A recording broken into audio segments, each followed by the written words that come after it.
একটা সাংঘাতিক ঘটনা ঘটেছে।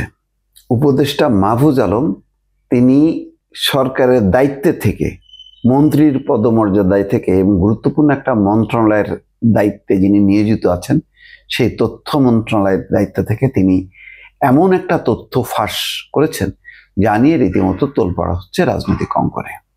তিনি বলেছেন যে 1-11-এর পদধ্বনি শোনা যাচ্ছে, তবে জুলাই জয়ী হবে, জনগণের লড়াই পরাজিত হবে না। এই যে তিনি যে কথা বললেন যে জুলাই পরাজিত হবে না, জনগণ জয়ী হবে, কিন্তু 1-11-এর পদধ্বনি শোনা যাচ্ছে। 1-11 পদধ্বনি যখন নাকি বলেন, তার মানে এই সরকার কি উৎখাত হচ্ছে? এই সরকারকে কি কেউ সরিয়ে দিচ্ছে?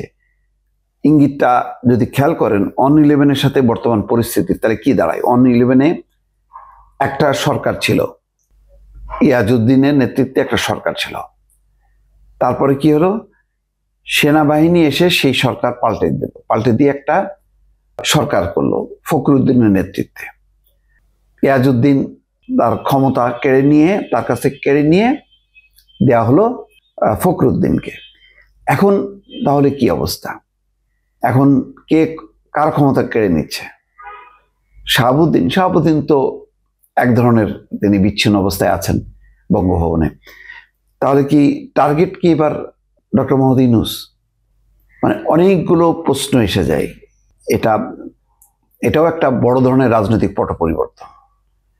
তো সেই পট পরিবর্তন হচ্ছে কিনা সেটা নিয়ে সালাউদ্দিন আহমেদকে প্রশ্ন করেছিল সাংবাদিকরা। সালাউদ্দিন আহমেদ বলেছেন, তাকে যখন প্রশ্ন করা হয়েছে তখন তিনি বলছেন যে আমি মনে করি মাহফুজ আলম সাহেব হয়তো ঘণ্টাখানেক পরে পোস্টটি ডিলিট করে দেবেন, এই বিষয়ে আর কোনো মন্তব্য নেই। এবং সত্যি তাই, যে কিছুক্ষণ পর দেখা গেল যে সেই পোস্ট আর নেই। কিন্তু এ নিয়ে রাজনৈতিক অঙ্গনে কিন্তু নানা রকম কথাবার্তা হচ্ছে এবং সবচেয়ে কঠিন প্রতিক্রিয়া দিয়েছে নুরুল হক নূর। তিনি বলছেন যে ব্যর্থতা আড়াল করতে 1-11-এর বাগ আসছে বলে বিভ্রান্তি। বলছেন যে নিজেদের ব্যর্থতা আর ভাউতাবাজি আড়াল করতে রাখালের গল্পের মতো যেভাবে 1-11-এর বাগ আইছে বলে বিভ্রান্তি ছড়াচ্ছেন। মাহফুজ আলমকে উদ্দেশ্য করে বলছেন। তিনি আরো লেখেন, পরিস্থিতি যা দাঁড়িয়েছে তাতে সত্যিকারের বাগ এসে পড়লেও এখন ডেকেও অনেককে পাশে পাবেন না, সময় বড়ই নিষ্ঠুর। খুব কঠিন বক্তব্য।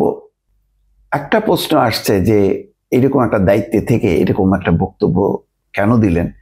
এটা কি তিনি যদিও ডিলিট করলেন, কিন্তু এমন কোনো বাস্তবতা আছে? কিছু হচ্ছে কি বোঝা যাচ্ছে না। আর এমন একটা দিনের 4 তারিখে দিলেন, সেই 4 আগস্ট, নতুন বছরের 4 আগস্ট, আর আজকে 5 আগস্ট। এই 4-5 তারিখ মিলে গত বছর যেই ধরনের পরিস্থিতি তৈরি ছিল, এখনো কি আবার সেই পরিস্থিতির মধ্যে ভিন্নভাবে? অনেক প্রশ্ন, কিন্তু উত্তর মিলছে না। অনেক রকম বিশ্লেষণ, অনেক রকম শঙ্কা এই পোস্টের মধ্য দিয়ে তিনি ছড়িয়ে দিলেন। ফলে এরকম একটা দায়িত্বশীল জায়গা থেকে এই কথা বলার মধ্য দিয়ে সরকারকে যথেষ্ট পরিমাণ ঝাঁকুনি দিলেন। কিন্তু সরকারের দুর্বলতার প্রকাশ পেল যে এই সরকার বোধহয় যে কোনো সময় পড়ে যাবে, সরে যাবে, থাকবে না, এরকম কিন্তু শঙ্কা। তেমনটা কি বোঝা যাচ্ছে না। দর্শক ভালো থাকবেন। আল্লাহ হাফেজ।